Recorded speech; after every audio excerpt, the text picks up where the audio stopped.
तो स्टार्ट करते हैं। ये वाला न्यूमेरिकल है जो रिलेटेड है सेकंड लॉ ऑफ मोशन से, ठीक है। तो यहाँ पे आप देखोगे कि क्या गिवन है, फोर्स ऑफ 5 न्यूटन और मास यहाँ पे गिवन है m1, ठीक है।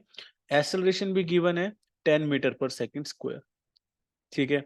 फिर उसी टाइम पे एक और मास गिवन है m2 जिसमें एक्सेलरेशन है 20 metre per second square given, ठीक है।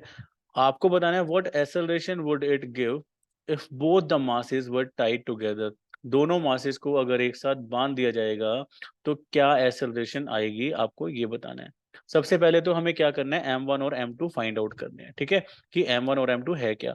तो फर्स्ट केस जो होगा ना, इसके अंदर आपको जो फोर्स है वो गिवन है 5 न्यूटन, ठीक है। इसको कैपिटल F ही रखना हमेशा फोर्स को। फिर उसके बाद आपको m1 नहीं पता है, m1 फाइंड आउट करना है, और एक्सेलरेशन गिवन है जिसको हम a1 कंसीडर कर लेते हैं। और यहाँ पे ये गिवन है 10 मीटर पर सेकंड स्क्वायर। और आपको पता है सेकंड लॉ ऑफ मोशन में हमने ये फॉर्मूला डिराइव किया था, force is equal to mass into acceleration, किया था ना। तो इसी फॉर्मूला को हमने क्या करना है, यूज करना है, force is equal to mass into acceleration. Mass क्या है, m1 है, और एक्सेलरेशन भी a1 है। 4 से 5 वैल्यूज पुट करेंगे। m1 हमें फाइंड आउट करना है, a1 गिवन है 10, ठीक है। और 10 को जब हम ट्रांसपोज करेंगे तो ये आ जाएगा 5/10, और 5/10 मीन्स 1/2, ठीक है। 1/2 क्या है, ये kg आया है, ओके। तो m1 का जो मास है वो आ गया ½ kg। सिमिलरली जो केस 2 गिवन है, इसके अंदर आपको फोर्स तो वही है, सेम है 5 न्यूटन, ठीक है। और फिर यहाँ पे आपके पास m2 फाइंड आउट करना है आपको, और a2 भी गिवन है। a2 कितना है, 20 metre per second square, okay. Again use करेंगे formula of force, mass into acceleration, a2 into m2। Force फिर से 5 ही है, m2 फाइंड आउट करना है, a2 गिवन है 20 को ट्रांसपोज करेंगे तो ये आ जाएगा 5/20 is equal to m2। Cancel करेंगे तो 4 पे जाएगा, तो m2 आपके पास आ गया 1/4 kg। अब आगे क्वेश्चन कह रहा है कि व्हाट एक्सेलरेशन, एक्सेलरेशन आपको कितनी चाहिए अगर दोनों मास को एक साथ बांध दिया जाए। तो जब दोनों मास को एक साथ बांध देंगे तो क्या हो जाएगा, m1 प्लस m2 हो जाएगा ना मास, और ये हो जाएगा 1/2 प्लस 1/4। फर्दर सोल्व करेंगे, ठीक है, तो इसका एलसीएम कितना आ जाएगा, 4, 2 2 जा 4, और 4 1 जा 4। तो मास आपके पास आ जाएगा 3/4 kg। हमेशा ध्यान रखना मास की जो ऐसा यूनिट होती है वो केजी होती है, केजी में ही करना है हमको इसको सॉल्व। तो 3/4 kg आ गया यहाँ पे। और हमारे पास फोर्स जो है वो 5 न्यूटन का गिवन है। इसी फोर्स का यूज करके हम यहाँ पे फाइंड आउट कर लेंगे कि कितनी एक्सेलरेशन चाहिए। तो फोर्स कितना है, 5 है, और यहाँ पे मास कितना है, 3/4 kg, और एक्सेलरेशन आपको निकालनी है। ट्रांसपोजिशन करेंगे तो 20/3 हो जाएगा, 3 जाएगा डिनोमिनेटर में, ठीक है। तो एक्सेलरेशन कितनी चाहिए, 20/3 मीटर पर सेकंड स्क्वायर। इसको डेसिमल में कन्वर्ट करेंगे तो ये आ जाएगा 3 6 18, तो 6.67 मीटर पर सेकंड स्क्वायर आ जाएगा, कि इतनी एक्सेलरेशन चाहिए अगर दोनों मास को एक साथ टाई कर दिया जाए। क्लियर हुआ, समझ में आया, कोई डाउट है तो पूछो। सर इस बारे में सब दोबारा समझा दो, थर्ड पार्ट का। Sir third. थर्ड पार्ट, देखो थर्ड पार्ट यहाँ पे क्या है ना, कि इसने बोला है लास्ट में क्वेश्चन में कि व्हाट एक्सेलरेशन, कितनी एक्सेलरेशन हमें चाहिए अगर फोर्स 5 न्यूटन ही रहेगा, बट जो मास होगा ना वो इन दोनों का एडिशन हो जाएगा, मतलब दोनों मास को एक साथ बांध दिया है, टाई कर दिया है। तो मास क्या हो जाएगा हमारे पास, m1 प्लस m2 हो जाएगा। जहाँ पे m1 आया था 1/2, m2 आएगा 1/4, ठीक है। यही हमने फाइंड आउट किया ना पहले, देखो फर्स्ट एंड सेकंड केस में इन दोनों को ऐड करके हमने निकाल लिया मास कितना है, 3/4 kg, ठीक है। फोर्स हमने यही यूज करना है, 5 न्यूटन, ओके। फॉर्मूला लगाएंगे, force is equal to mass into acceleration का, वैल्यूज पुट करेंगे, फोर्स की वैल्यू 5 है, मास की कितनी है, 3/4 है, जो हमने यहाँ पे फाइंड आउट किया है, और एक्सेलरेशन हम निकाल लेंगे बाई ट्रांसपोजिशन। समझ में आया, बताओ और कोई डाउट है तो। सर आगे करो। सर ठीक आगे। है, चलो फिर आगे नेक्स्ट चलते हैं। अब नेक्स्ट हमारे पास क्या है यहाँ पे, थर्ड लॉ ऑफ मोशन है। थर्ड लॉ ऑफ मोशन क्या कहता है कि अगर किसी को आप थप्पड़ लगाओगे तो आपके हाथ को भी दर्द होगा, होगा कि नहीं होगा, बताओ। यस जैस सर। जैसे अगर मैम होती है स्कूल में, आपको डंडे से क्यों मारती हैं? क्योंकि हाथ में लगती है ना चोट, इसलिए। तो यहाँ पे थर्ड लॉ ऑफ मोशन आता है। तो मैम अगर आपको थप्पड़ से आपको मारेगी, तो मैम के हाथ पे भी चोट लगेगी, है ना? क्योंकि आप लोग यस तो सर। थप्पड़ खा खा के प्रैक्टिस हो गई है ना, आपको ज्यादा दर्द नहीं होता है, मैम को लग जाती है। तो इसलिए डंडे का यूज करते हैं। तो वो क्यों यूज करते हैं? थर्ड लॉ ऑफ मोशन की वजह से, ठीक है। तो ये थर्ड लॉ क्या बोलता है कि कोई भी ऑब्जेक्ट है, वो जितनी एक्सर्ट करेगा ना एक फोर्स दूसरे ऑब्जेक्ट पे, तो वो दूसरा ऑब्जेक्ट भी फर्स्ट ऑब्जेक्ट पे उतनी ही फोर्स एक्सर्ट करेगा। समझ में आया? एक्शन, कोई भी एक्शन होगा तो उसका इक्वल रिएक्शन होगा, ठीक है। तो डेफिनेशन से बताता हूँ। Third law of motion state that when one object exert a force on another object, exert करना मतलब लगाना, अप्लाई करना, तो द सेकंड ऑब्जेक्ट इंस्टेंटेनियसली उसी टाइम एक्सर्ट करेगा एक force back on the first object. समझ में आया? क्लियर हुआ? कोई डाउट तो नहीं है? बताओ इसमें डेफिनेशन में। Yes sir. अब देखो नेक्स्ट क्या है, these two forces are always equal in magnitude, हमेशा मैग्नीट्यूड में इक्वल रहेगी ये, ठीक है, बट ऑपोजिट इन डायरेक्शन, ठीक है। जैसे मैं बताता हूँ, पहले जब हम कॉलेज में होते थे ना, तो कोई भी लड़का मेरे से ऐसे टच करके चला जाता था, या फिर एकदम से ऐसे धक्का लग जाता था, ठीक है, चलते चलते लग जाता है ना धक्का। तो धक्का लगने के बाद मैं उससे पूछता था कि लगी तो नहीं? क्यों पूछता था? क्योंकि जितनी मेरे को लगी है उतनी उसको लगी होगी। समझ में आया? ठीक है। तो यस सर। तो यही एक कंसेप्ट है थर्ड लॉ ऑफ मोशन का, कि आप जिसको जितना तेज हिट करोगे ना, तो आपको भी उतना ही लगेगा। जैसे आप दीवार में मुक्का मार के देखो, ठीक है, मजा आ जाएगा। वो क्यों होता है? थर्ड लॉ ऑफ मोशन की वजह से, ठीक है। तो यहाँ पे आप देखोगे कि बॉक्सर्स भी ग्लव्स का यूज करते हैं। क्यों करते हैं ग्लव्स का यूज? मारना तो मुंह पे होता है ना मुक्का, बट इतने रिपीटेडली इतने बॉक्सिंग आपको करनी होती है, इतने पंच मारने होते हैं, जिससे आपके जो ये हैंड की जो ये आप देखोगे ना बोन्स हैं, ये क्या हो जाएंगी, काफी ज्यादा पेन करने लग जाएंगी, और बहुत ज्यादा चोट लगती है जब हम किसी को मुक्का मारते हैं। तो इसलिए वो बॉक्सिंग ग्लव्स पहनते हैं अपने हैंड्स की सेफ्टी के लिए, ठीक है। तो यहाँ पे आप देखोगे कि these forces act on different object and never on the same object. तो ये फोर्सेस है ना जो, ये दूसरे ऑब्जेक्ट पे ही वर्क करेगी, है ना, हमारे पास सेम ऑब्जेक्ट पे वर्क नहीं करेगी। अब जैसे मैंने मान लो किसी को ऐसे किसी को भी है ना ऐसे टच किया, या किसी को मार दिया, थप्पड़ मार दिया, ठीक है, तो वो जो फोर्स मैं लगा रहा हूँ ना, वो थप्पड़ पड़ने वाले के ऊपर लग रही है फोर्स। जो थप्पड़ जिसको थप्पड़ लग रहा है ना, उसका जो गाल है, उसका जो मुंह है, वो मेरे हाथ पे लगाएगा फोर्स बैक। तो वो वाली फोर्स मेरे पास आ रही है, मेरी खुद की फोर्स मेरे को नहीं लगेगी। समझ में आया? तो यहाँ पे आ जाएगा टू अपोजिंग फोर्सेस होंगी यहाँ पे, और एक दूसरे के ऊपर लगेंगी फोर्स। तो इन दोनों अपोजिंग फोर्सेस को क्या बोला जाता है? Action and reaction forces. कि आपने कुछ एक्शन किया, सामने से रिएक्शन आया। जैसे कोई बॉल फेंक के मारेंगे सामने दीवार के ऊपर, वापस से आएगी हमारे ऊपर उतनी ही स्पीड से, because of third law of motion. समझ में आया? कोई डाउट है तो बताओ।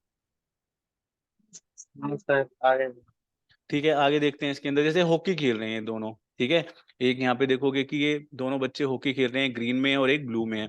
तो गेम ऑफ हॉकी में भी क्या होता है, कभी कभी हम एक दूसरे से टकरा जाते हैं ना, ऑपोजिट टीम के प्लेयर के सर। साथ, और दोनों को ही क्या होती है, चोट लगती है, क्योंकि एक दूसरे के ऊपर फोर्स अप्लाई हो रही है, ठीक है। भागते भागते एकदम से दोनों टकरा गए, दोनों को चोट लगी ना, किसी को हाथ में लग गई, किसी को कमर में लग गई, लगी एक दूसरे से है, ठीक है। गिरने के बाद जो लगेगी वो अलग बात है, वैसे तो लग गई ना, because of third law of motion. क्योंकि आपके हाथ ने उसकी कमर को हिट किया कोलाइजन के टाइम पे, तो कमर पे तो चोट लगी, बट कमर ने वापस से हाथ को हिट किया तो हाथ पे भी लग गई, ठीक है। तो यहाँ पे क्या है, there is a pair of forces, forces का पेयर होता है, एक ही फोर्स नहीं होती है सिर्फ, ठीक है। तो ये यहाँ पे कोलिजन का हो गया कंसेप्ट। अब देखो, action and reaction forces are always equal in magnitude, magnitude में इक्वल रहेगी, मतलब उनका जो, जैसे फोर्स किस में होता है, न्यूटन में होता है ना। अगर 10 न्यूटन की फोर्स कोई ऑब्जेक्ट दूसरे ऑब्जेक्ट पे लगा रहा है, जैसे this is object 1 and this is object 2, यहाँ पे 10 न्यूटन का फोर्स लग रहा है ना, तो ये ऑब्जेक्ट भी वापस से 10 न्यूटन का फोर्स लगाएगा ऑन द फर्स्ट ऑब्जेक्ट, ठीक है। तो these forces may not produce acceleration of equal magnitude. Acceleration अलग अलग हो सकती है, क्योंकि हमें पता है force is equal to mass into acceleration होता है, ठीक है। तो अगर मैं देखूं तो एक्सेलरेशन क्या हो जाएगा, फोर्स अपॉन मास हो जाएगा ना, मास को इस यहाँ पे डिनोमिनेटर में ट्रांसपोज कर देंगे, तो फोर्स सेम होती है दोनों केसेस में, क्या होगा, फोर्स 10-10 होगी। बट हुआ ऐसा कि जो फर्स्ट ऑब्जेक्ट है उसका वेट है 10 kg, सॉरी मास है 10 kg, एंड सेकेंड ऑब्जेक्ट का जो मास है वो 20 kg है। अब ओवरऑल कितना आएगा, यहाँ पे तो आ गया 1 मीटर पर सेकेंड स्क्वायर, ये तो होगी acceleration of first object, and second object की एक्सेलरेशन फाइंड आउट करेंगे तो ये आ जाएगा 0.5 मीटर पर सेकेंड स्क्वायर। तो एक्सेलरेशन अलग अलग हो सकती है, क्योंकि क्या है ना, मास पे डिपेंड करती है।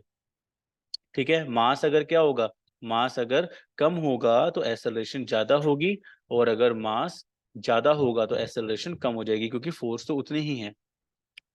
कोई डाउट है तो बताओ इस लाइन में,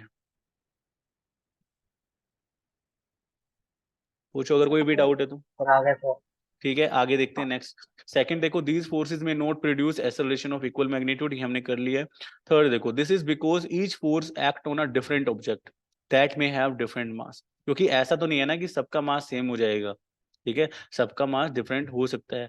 जैसे कि एक ऑब्जेक्ट है फर्स्ट, उसका मास हो गया 50 kg, एंड सेकंड ऑब्जेक्ट है उसका हो गया 60 kg। मास तो कुछ भी हो सकता है ना किसी भी ऑब्जेक्ट का। ठीक है, तो यहाँ पे मास अलग होने की वजह से एक्सेलरेशन अलग आती है, फोर्स सेम रहती है। ठीक है, तो ये हो गया थर्ड लॉ ऑफ मोशन का कंसेप्ट।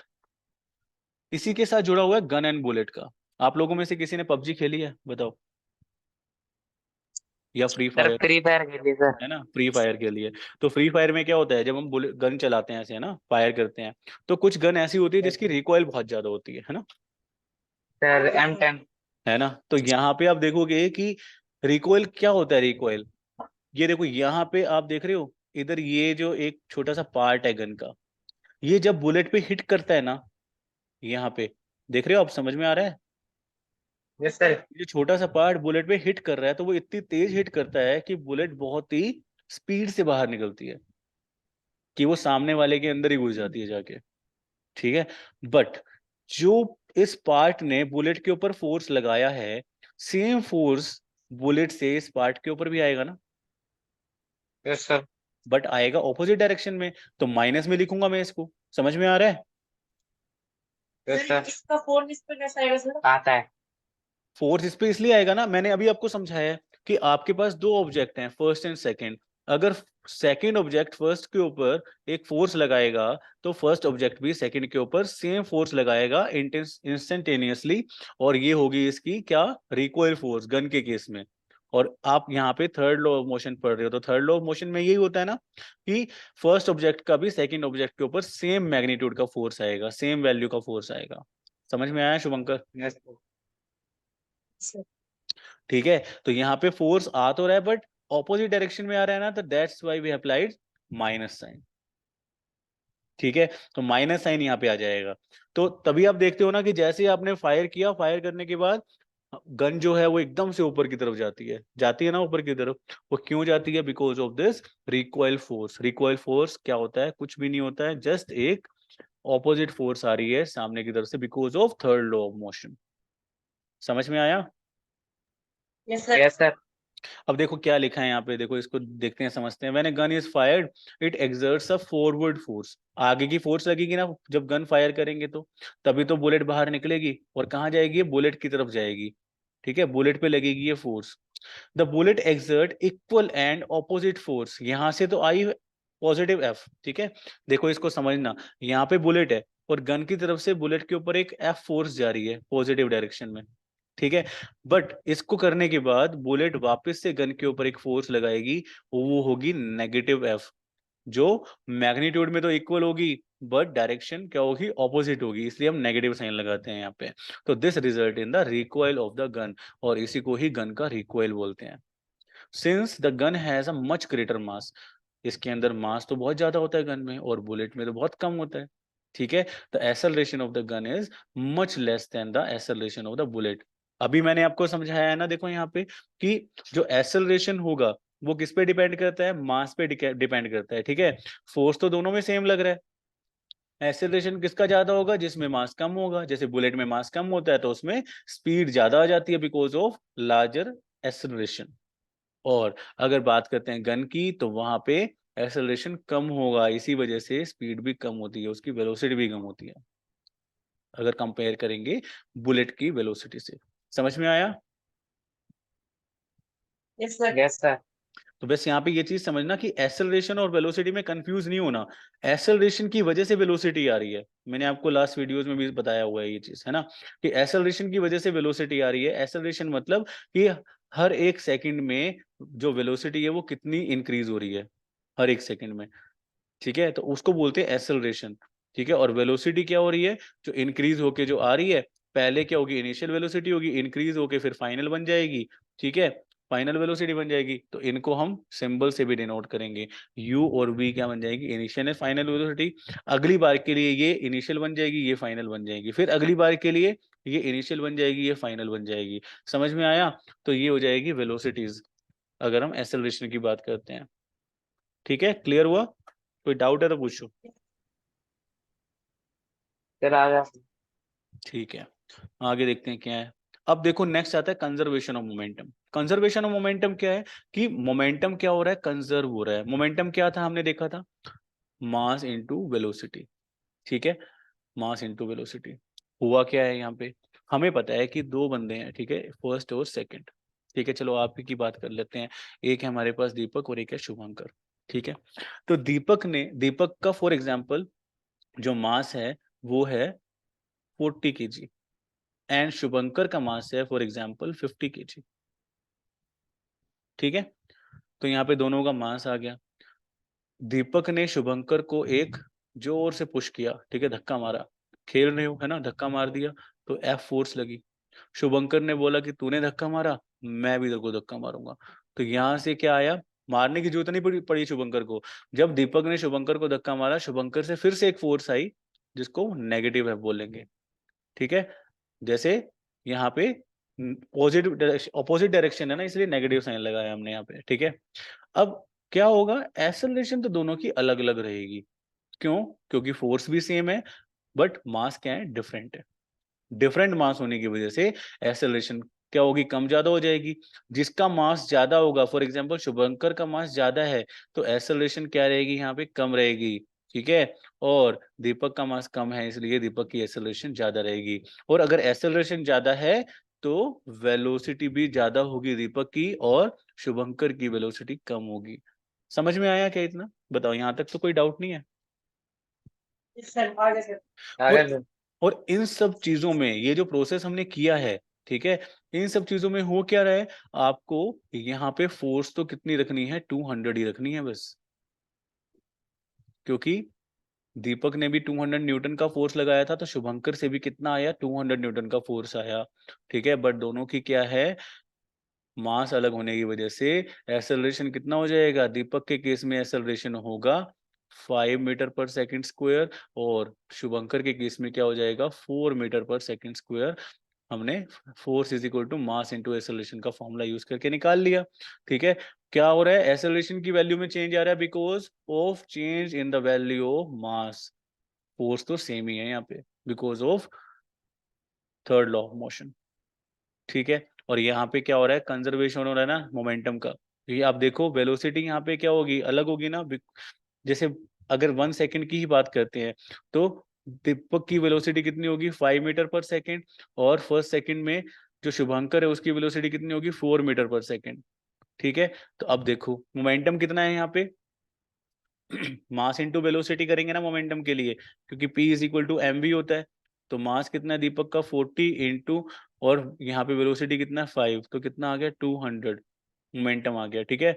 और अगर बात करते हैं शुभंकर का, तो शुभंकर का भी 50 इंटू 4 कितना हो जाएगा, 200 मोमेंटम आ जाएगा। तो मोमेंटम क्या है, सेम रह रहा है, ठीक है। जैसे आप देखोगे तराजू होता है ना, तराजू में दोनों साइड सेम क्वांटिटी रहती है, वैसे मोमेंटम भी क्या है, कंजर्व हो रहा है, सेम रह रहा है, ठीक है। इसीलिए इसको बोलते हैं कंजर्वेशन ऑफ मोमेंटम। समझ में आया कंसेप्ट ये वाला पूरा?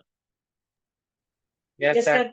ठीक है, इसकी वीडियो में से देख के नोट्स वगैरह बना लेना, ठीक है आप। चलो देखो ओके सर। आगे देखो, इसके अंदर अब कंजर्वेशन ऑफ मोमेंटम को समझेंगे, यहाँ से हमें एक फॉर्मूला मिलेगा, ठीक है। कंजर्वेशन ऑफ मोमेंटम क्या होता है, फोर्स अप्लाई हुआ है ए से बी के ऊपर। समझ में आ रहा है ना, मैंने ए और बी इसलिए बड़ा बड़ा लिखा है। फोर्स अप्लाई हो रहा है ए से बी के ऊपर, ठीक है। तो थर्ड लॉ ऑफ मोशन की वजह से ए बी की तरफ से फोर्स लेगा बट नेगेटिव। समझ में आया ना? क्योंकि ए के पास ए से बी की तरफ फोर्स गया तो बी से भी ए की तरफ आएगा फोर्स, और वो भी इक्वल होगा बट नेगेटिव साइन लग जाएगा। अब इसके बाद देखो, फोर्स जो ए ने बी के ऊपर अप्लाई किया है वो क्या था? M into M A multiply V A minus U A upon T. ठीक है, क्योंकि ये फोर्स का फॉर्मूला था सेकेंड लॉ ऑफ मोशन में, हमने जब डेरिवेशन की थी ना तो उसमें पता लगा था M into V minus U upon T. But यहाँ पे ए की बात हो रही है ना, तो यहाँ पे एम को भी एम ए लिखेंगे, वी को भी वी ए लिखेंगे और यू को भी यू ए लिखेंगे। क्लियर हो रहा है? बताओ।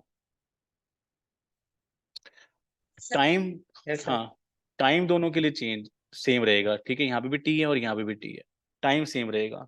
कोई डाउट था क्या शुभंकर? नहीं सर, आ रहा है सर। नहीं सर, आ रहा। अब सेम चीज करेंगे दूसरी साइड भी, बट नेगेटिव साइन के साथ कर रहे हैं। क्यों कर रहे हैं नेगेटिव साइन के साथ? क्योंकि यहाँ पे मास किसका यूज हो रहा है? बी ऑब्जेक्ट का यूज हो रहा है। तो फाइनल वेलोसिटी भी बी की यूज होगी और इनिशियल वेलोसिटी भी बी की ही यूज करेंगे, टाइम सेम रहेगा। ठीक है, इतना समझ में आया? अब इसके बाद होगा क्या? देखो यहाँ पे जो दोनों टी है ना, ये आपस में क्या हो जाएंगे? कैंसिल हो जाएंगे। हो सकते हैं ना ऐसे कैंसिल ट्रांसपोजिशन से। ठीक है, और आपके पास बचेगा M A bracket V A minus U A is equal to minus M B bracket V B minus U B. ठीक है, हमने क्या किया? बस टी को ही कैंसिल किया है, और फिर उसके बाद ब्रैकेट्स को सोल्व करेंगे तो M A multiply V A हो जाएगा एम ए वी ए, फिर M A multiply U A हो जाएगा M A U A. Negative sign as it is रहेगा, देखो यहाँ पे। ठीक है, इज इक्वल टू, अब देखो यहाँ पे नेगेटिव साइन है एम बी के साथ, तो नेगेटिव एम बी को जब वी बी के साथ मल्टीप्लाई करोगे तो negative M B V B आएगा। ठीक है, क्योंकि नेगेटिव पॉजिटिव क्या होता है? नेगेटिव होता है। और फिर से यहाँ पे इस नेगेटिव एम बी को नेगेटिव यू बी के साथ करोगे तो माइनस माइनस प्लस हो जाएगा और एम बी यू बी आ जाएगा। समझ में आया? बताओ। Yes sir. और फिर उसके बाद हमें क्या करना है? रीअरेंज करना है। ठीक है, क्या रीअरेंजमेंट करेंगे हम? इस एम ए यू ए को किसके पास ले जाएंगे? एम बी यू बी के साथ, ताकि इनिशियल वेलोसिटी एक साथ हो जाए, और इस minus M B V B को यहाँ पे ले आएंगे इस तरफ, तो ये हो जाएगा final velocity of A and B एक साथ आ जाएंगी।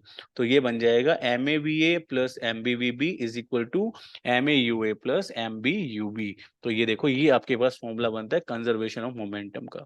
समझ में आया? तो जब भी आपके पास गन का क्वेश्चन आए, कभी भी आपके पास हॉकी का क्वेश्चन आए, ठीक है, तो इन सब क्वेश्चंस में आपको क्या करना है? यही फॉर्मूला यूज करके अपना सॉल्यूशन फाइंड आउट कर लेना है। ये आपके लिए क्या है? इस चैप्टर के लिए ब्रह्मास्त्र है ये। ठीक है, सिंगल फॉर्मूला सारे क्वेश्चंस को सोल्व कर देगा। ठीक है, कोई डाउट है तो बताओ, पूछो। ठीक है, क्लियर हो गया? तो ये कंजर्वेशन ऑफ मोमेंटम की डेरिवेशन आपको ये कर लेना है अच्छे से। ठीक है, फिर ये जो न्यूमेरिकल है वो कल की क्लास में देखेंगे, नेक्स्ट क्लास में। यहाँ के अभी के लिए इतना ही रखते हैं। ठीक है।